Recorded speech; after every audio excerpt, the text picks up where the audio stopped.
Melanie Perkins is co-founder and CEO of Canva, an online design and publishing tool that has over 75 million users.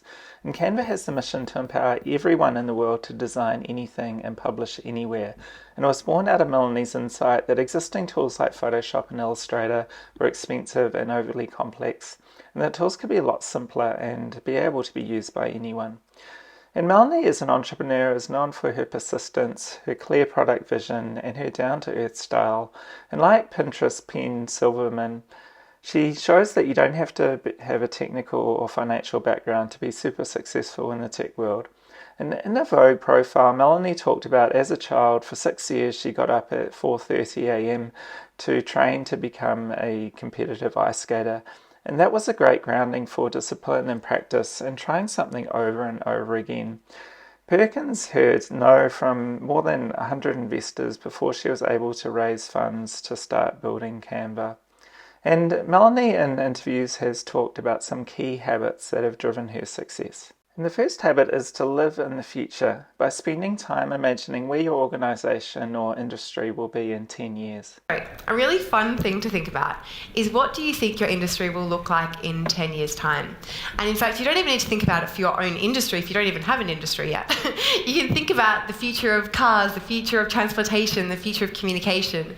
And this is a really, really fun exercise to do. Planning where you want to be in 10 years, so you don't have the Lego blocks to go and build that amazing city.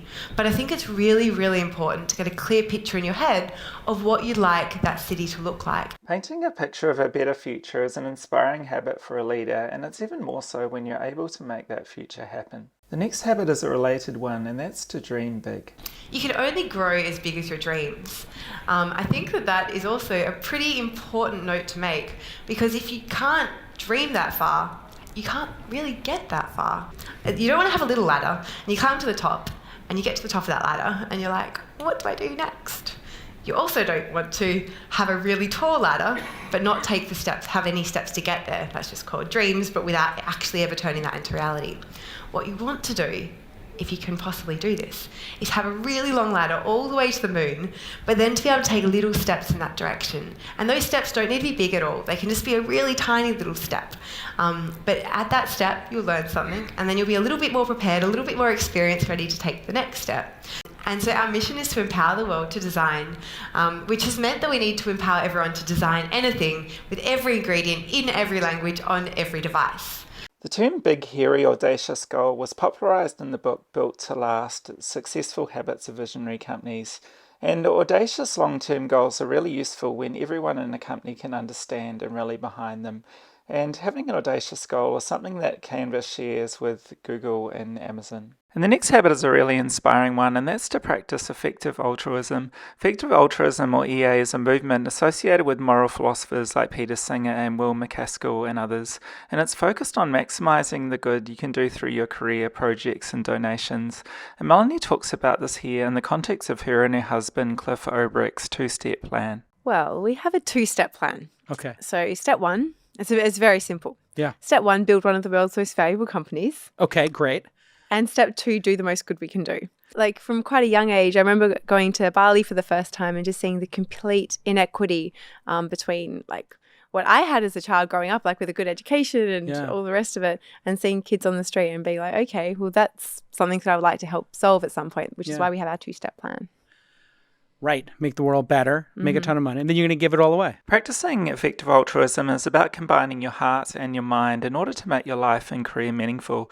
And it encompasses the idea that building a wildly successful company can be one of the best paths to having a positive effect on the world. The next habit is more down to earth, and it's simply having lunch with your team every day. Yeah, then we started a tradition which we've continued today, which I particularly like, which is having lunch together every day. And that's really fun because you get to know people outside your, and as human beings rather than just as team members. As a leader, having lunch with your team has many benefits. It makes you more approachable, you get to know people outside of a work context, and allows you to keep better in touch with what's going on in your organisation. And the last habit is to never rest on your laurels. If you have an audacious dream, there's always more to do. I think on the other side of things, it always feels like we haven't yet done enough. We say we've done 1% and we like really mean that that's kind of almost an exaggeration. Like there's just so much more that we want to do and achieve yet. And this habit is really about resisting the complacency that can be caused by success. Success can lull us into a false sense of security and a feeling that we are unshakable. And so we hope you enjoyed this video and found it useful. And if you'd like help forming great habits at work, check out lassohabits.com. And don't forget to subscribe to our channel and hit the notification bell to get alerted of new videos.